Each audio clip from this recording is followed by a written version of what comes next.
So the queen of the herbs that helps to open what is commonly called our third eye, but I call it our first eye, right? The eye that sees true, the eye that sees beauty, the eye that sees that something is forming in the chaos, right? This is Artemisia vulgaris, right, with her silver-backed leaves that tell us of the moon and lunar and deep feminine wisdom for any and all genders or non-genders. Artemisia vulgaris. And I like to look for oh, the scent. This is Artemisia vulgaris, commonly called mugwort in wise woman tradition. She was renamed by Susan Reed as cronewort. I like that. I like grandmother wort. This is in the Anglo-Saxon traditions they called her eldest of worts, eldest of the weeds. Here's how I think of Artemisia vulgaris. She's like the tree of the plant world. She's so venerable. She's like a tree of the plant world. And Artemisia, I like to look for a mirror in the physical medicine of a plant with the spiritual medicine of a plant. To me, that's like the gold standard of what I'm gleaning or someone has taught me. That's the gold standard of whether it's truth or whether it's a pretty concept, or we're psychic woo-woo, that means nothing. Life is magical enough. Reality is multidimensional enough. I don't need to make stuff up.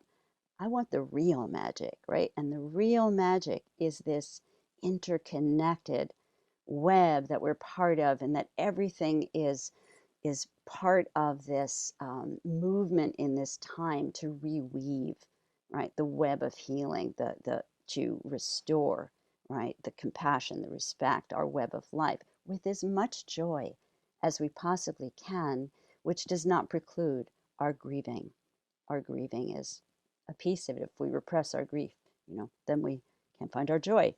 But joy is large enough, true joy is large enough to hold it all. True joy holds the grief, contains it. And then when we open ourselves again, the joy is still there. It's still there. So, and the plants, what is definitely, the plants are who have brought me to this knowing. It's been a journey. It's been a real journey.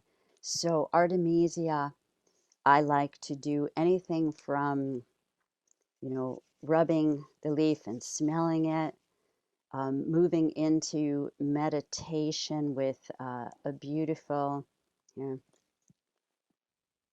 try that way, right? A beautiful first eye adornment, right? See, right away, that shifts things inside. I could have done this whole talk with this.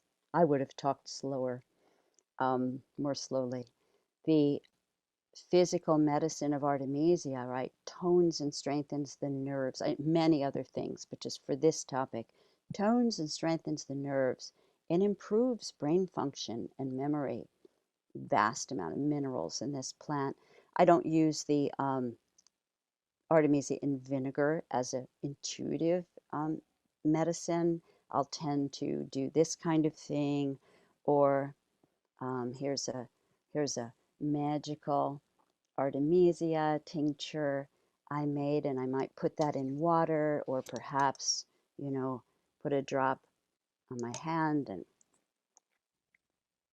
take it in that way. That's very good. If I use it for medicine, I'm going to put it in water. But the vinegar is a great way to get the minerals. And there is a piece of practicing to deepen and develop or cultivate, right? It's the intuition is innate, but the cultivation of it is what makes it a real life skill, right? Language skill, relationship skill, activist skill, so on and so forth. I find that practicing self-care is definitely related to this issue of deepening, this gift of cultivating and deepening our intuitive wisdom skills. if I'm really running myself ragged, I can't listen. And I don't think you can either. So, because there's been a deep loss recently in my family, self care is strongly on my mind now. And in fact, all week as I was trying to prepare for this class, I kept finding myself thinking about things I wanted to talk about self care. And then I remembered, oh, my recorded class for IHS is on radical self care. So that satisfied me greatly to remember that. But nonetheless, it also is true that for many of us, the challenge to hearing our wisdom has to do with our nervous system being so fried, and agitated.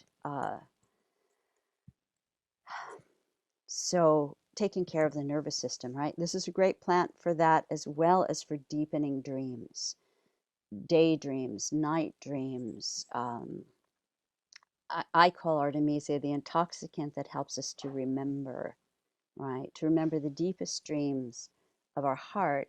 And then in that brilliant, multi-talented way plants have, when we use Artemisia in our food and in our drink and in our vinegars and so on, she also helps give us the strength and stamina and smarts and flexibility to bring those dreams into being, right?